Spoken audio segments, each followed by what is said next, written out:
Hey, what's going on, everybody? It's Wilhelm Scream, and welcome back to another day in Destiny 2 for some more Destiny 2 news and Witch Queen Season of the Seraph intel.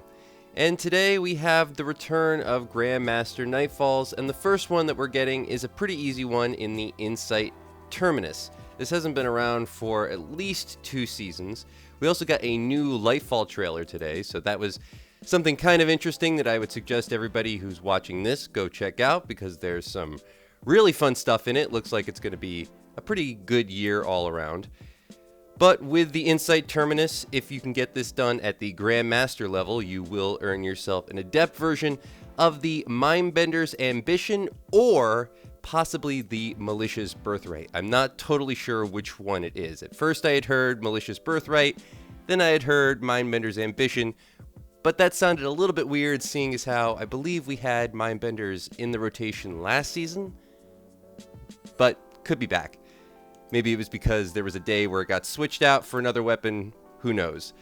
Of course, the Insight Terminus has been around for a while, and like I said, it's not the most difficult strike, but there are a few glitches and cheeses that you might want to know if you're trying to get this done this week.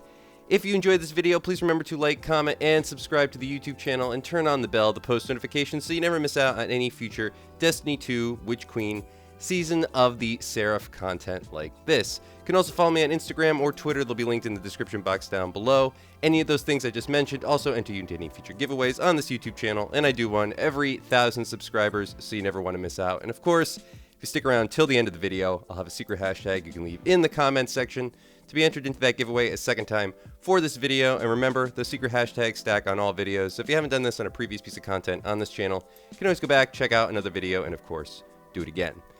Now, the first cheese is for this section, which does give people quite a few problems on occasion, but you didn't know that you can actually get up on top of these statues right in front of this hologram door, which all the bosses come through, and I believe you actually have to fight 2 or 3, possibly even 4 champions in this area, and if they can get too far forward, they can sort of overrun you in this spot. There's not that many places to go, so this room, though it's kind of a short area, it can give people a lot of problems. So I would suggest just get up on top of those statues in the way that I showed. You can jump up on that antenna as it comes up out of the ground, get up on top of the statues, and with the new mods from the grenade launcher, we can clear. You shouldn't have too much of an issue. The next area, where you have to deposit all the nodes, is really tough. I believe there's another 4, maybe even 6 champions in this area on Grandmaster. It changes sometimes, and this is slightly older footage, so it might have been updated. But in any case, the strategy is still the same. Stay towards the front. This is where you enter the room. Obviously, you have to run to the back to deposit the nodes, but once you do, if you are doing this in a group or solo, make your way all the way back to the entrance and hold out. That's definitely the best place to mitigate all the ads in this room and just sort of progressively work your way through it. There used to be a glitch, and I don't know if it actually still works, that allowed you to get behind the teleporter on the far side of this room. As you can see in this shot, the one where the ads are spawning on the opposite side. There used to be a strange glitch that allowed you to kind of phase through and get behind that teleporter, though I believe that was patched, but it might be worth a try nonetheless. And then heading to the boss area. Now, if you're doing this on the lower level difficulties, maybe just going for a Pinnacle 100k this week, remember that if you're doing it solo, you can shoot those bosses as you come down those platforms. When the boss explodes, so long as you get shots into the boss and as many of the ads around them, it does count for extra points. Not really necessary in the Grandmaster, but for anybody who might be solo farming this at Heroic in match-made groups and just trying to get an easy 100k, even though I know it's not the easiest in match-made groups, that will give you about a 4,000 point bump just heading into the boss area. So it can be the thing that gives you that little extra if you are just trying to get the Pinnacle. For the Grandmaster, as you can see on this side, this is the part where we come down where the platforms are. There's 2 areas that you can actually hide behind the rocks. This is on the left side that are sort of the holdouts. I would also suggest this rock if you are the last person on your fire team alive, or if you're doing this solo and you just need to hold out for a few more minutes for your super so that you can actually get some healing done or maybe attack the boss. Otherwise, the back side of the room, right here behind this rock, is the best place to hold out for all the ad phases.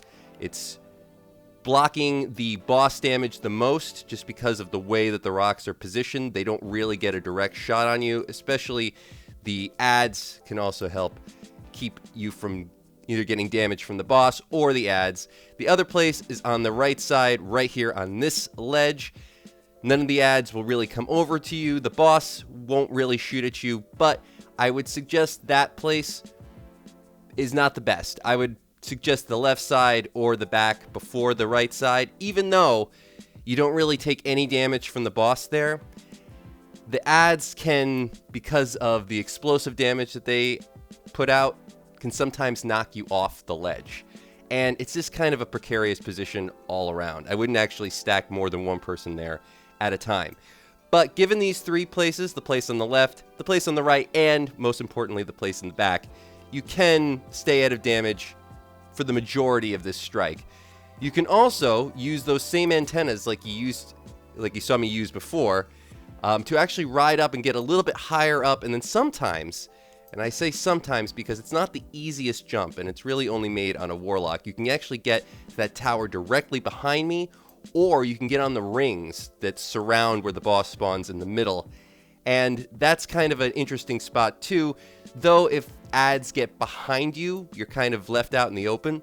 So long as you can keep everything sort of spawning in the middle and all the ad control there, you should be okay, actually. And the ads sort of get confused. They don't really know where you are, what to do. I would only suggest maybe doing that if you are running this in a group, maybe even not on Grandmaster, just to give it a try out, see if it works, because it is sort of an interesting strategy.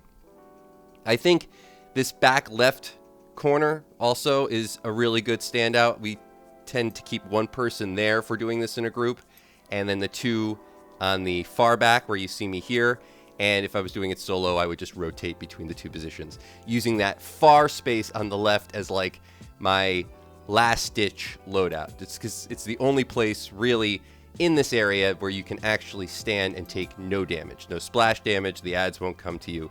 But know that if you are back there and you are the final man, really don't do too much shooting from behind the rock. Though you can, you don't want that many ads to get spawned or aggroed over to you, because then they'll just stack up on the opposite side of that rock. And though they can't hit you, you're kind of just stuck there, or at least for an extended period of time, you can be stuck there. But that's going to be it for all the information in today's video. Hopefully you found something in this video helpful. Please remember, again, to like, comment, and subscribe to the YouTube channel, and turn on the bell, post notifications so you never miss out on any future Destiny 2 content like this. And again, follow me on Instagram or Twitter. And if you've watched to this point in the video, you can leave a hashtag Insight Terminus, or a hashtag Lightfall trailer, because that happened today, or a hashtag Season of the Seraph in the comments section down below for another entry into the next giveaway for this video. And we're getting very close. We're about 200 subscribers away at the time of posting for the next video, so you never want to miss out. Hopefully you can get yourself either a Malicious Birthright or a Mindbender's Ambition Adept this week. And once more, I'm Wilhelm Scream. Thanks so much for watching.